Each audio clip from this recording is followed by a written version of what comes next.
Salut tout le monde, c'est Manu de Frandroid et vous je sais pas, mais moi il y a un an, si on m'avait posé la question de ce que je pense exactement de l'univers de la tech, ben j'aurais dit que c'est un peu ennuyeux. Sauf qu'entre temps, on a eu le Galaxy Fold, on a eu le Huawei Mate X, on a eu quand même des smartphones qui sont arrivés, qui nous ont un petit peu explosé les méninges. Et surtout, hier, on a eu des grosses annonces de la part de Microsoft lors du Surface Event, et on va en parler tout de suite. Vous êtes prêts? C'est parti.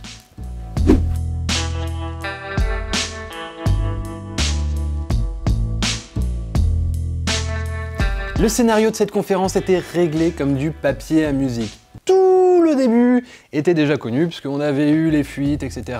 Et on savait ce qui allait être présenté. On savait qu'il y aurait un Surface Laptop. Il y en a même eu deux, un en 13, un en 15 pouces, un avec AMD, l'autre avec Intel. On savait également qu'il y aurait la Surface Pro 7, la tablette avec clavier, c'est la 7e génération, on la connaît, etc. etc. Il n'y a rien de nouveau. Bon, par contre, ce qu'on attendait un petit peu moins, c'était la Surface Pro X. Toujours une tablette avec des bords encore plus fins et avec un processeur qui est conçu par Microsoft, donc c'est nouveau. Microsoft fait aussi des processeurs ARM, attention, donc comme sur les smartphones, comme sur les tablettes. Là, on va s'attaquer évidemment surtout à l'iPad Pro. C'est la cible principale et c'est le nouveau concurrent. Et tant qu'on y est à aller concurrencer Apple sur son secteur, Microsoft a également présenté les Surface Earbuds. C'est des écouteurs qui se mettent dans les oreilles évidemment, mais qui viennent surtout concurrencer les AirPods parce que c'est une des rares paires d'écouteurs true wireless qui ne sont pas intra-auriculaires, qui ne rentrent pas dans le conduit auditif. Et donc ça, c'est assez rare. Et à chaque fois qu'on fait un article ou une vidéo qui dit « Voici les nouveaux concurrents des AirPods et que c'est des intra-auriculaires », vous nous tombez dessus à bras raccourcis pour nous dire oui mais non parce qu'ils rentrent dans le conduit auriculaire et gna gna gna et donc c'est pas les vrais concurrents.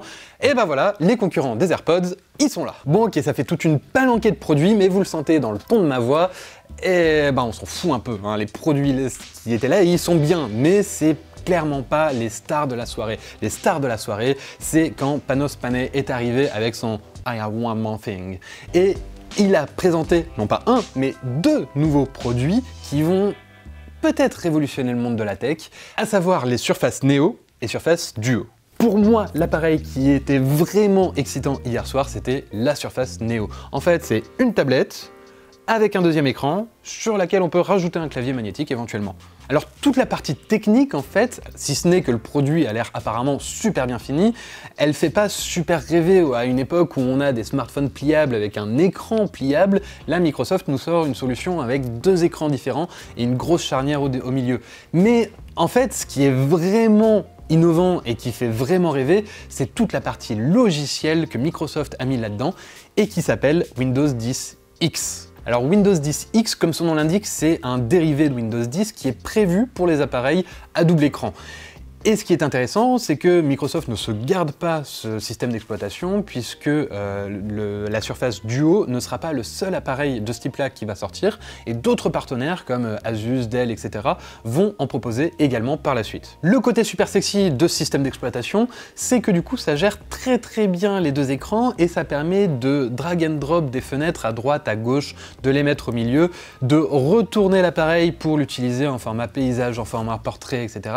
Et quand on met le clavier par-dessus, en fait, on a quand même une partie de l'écran, en tout cas sur la Surface Neo, qui apparaît, qui permet, alors un petit peu comme on l'a vu sur, je sais plus son nom, mais un gros ordinateur Asus de combat, là, avec une grosse bande d'écran au-dessus du clavier. Vous pouvez aller voir sur frandroid.com, Cassim a fait un superbe test là-dessus. Donc on a une grosse bande d'écran au-dessus du clavier qui permet de garder toujours une petite vidéo, sa bande de smiley, un petit peu comme la touch bar sur les Apple MacBook Pro, mais en plus complet, en plus gros et en plus efficace, en plus intuitif. Et aussi, on peut relever un petit peu le clavier et du coup, l'écran, la partie basse de l'écran qui apparaît, là, va servir de pavé tactile pour pouvoir avoir en fait un vrai pointeur, une vraie souris quand on utilise ce Surface Duo en productivité vraiment pure. Et il y a un truc qu'il faut vraiment noter sur la Surface Neo, c'est qu'en fait, j'ai dit que c'était une tablette. Mais non, en fait, c'est pas une tablette, ça. Le format tablette, ça peut s'utiliser au doigt, ça peut s'utiliser avec un stylet, mais en fait c'est un véritable ordinateur avec un processeur Intel dedans, ça reste Windows 10, certes Windows 10 X, mais Windows 10 quand même, c'est pas une version qui a été bridée pour ARM, et vous pouvez quand même installer toutes vos applications, tous vos jeux, si vous voulez installer Steam, si vous voulez installer Photoshop, si vous voulez installer Office, si vous voulez installer tout ce que vous avez sur votre ordinateur de bureau, c'est possible sur la Surface Neo. Bon, à ce niveau-là, on avait tous des étoiles plein les yeux à regarder nos écrans et en se disant « Waouh, Microsoft est de retour dans le game !» Et la Panos Panay est revenu en disant « Mais attendez, j'ai encore quelque chose à vous montrer !» Et il a sorti de sa poche le Surface Duo, le fameux Surface Phone qu'on attend depuis des années. Il est là enfin, et c'est un Surface Neo en plus petit. Bon, en vrai, j'exagère parce que le Surface Duo, c'est pas vraiment un Surface Neo. Déjà, il tourne sous Android. Ça, c'est quand même assez marquant, il faut le répéter. C'est un smartphone Android avec une interface Microsoft, certes. On sait pas exactement à quoi elle ressemble et à quoi on va avoir droit, mais ça reste un smartphone Android qui a accès à tous les services du Play Store, aux applications Google, YouTube, Gmail, etc. Et ça, il n'y a pas tous les smartphones qui peuvent s'en vanter en ce moment. Mais le véritable avantage de ce smartphone, si on peut dire que c'est un smartphone, eux ils appellent ça un Surface. Voilà, c'est pas un téléphone, c'est pas un objet de communication, c'est un Surface. Est-ce que vous vous souvenez quand nos grands-mères nous disaient arrête de jouer avec ta Nintendo, alors que c'était une PlayStation, ou vas-y fais-moi voir sur ton iPhone, alors que c'était un smartphone Android. Là c'est pareil, en fait Microsoft essaye d'implanter dans la tête que ça là, ce nouvel objet qui arrive et qui va rentrer dans les mœurs, c'est pas un smartphone, c'est pas un truc, c'est un Surface. Mais bon, du coup je digresse un peu là, l'important c'est le Surface, cet appareil avec deux écrans, une charnière au milieu, qui est présenté en fait plus qu'un smartphone, un appareil de productivité et qui permet de toujours garder deux tâches sous les yeux.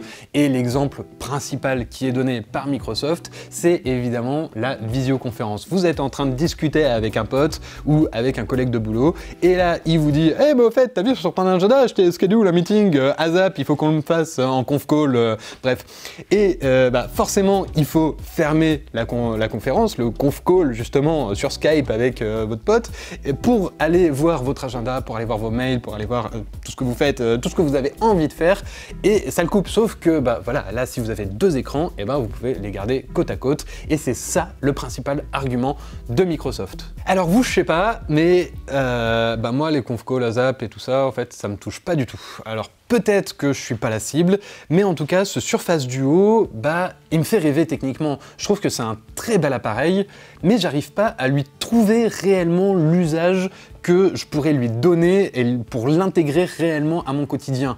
Le Surface Neo, je vois très bien, ça peut remplacer un ordinateur, c'est parfait pour faire du dual screen, du multitâche, pour faire plein de trucs, mais le Surface Duo, j'ai encore du mal à voir. Donc n'hésitez pas, allez dans les commentaires si vous voyez vraiment les usages que vous pourriez faire de ce Surface Duo.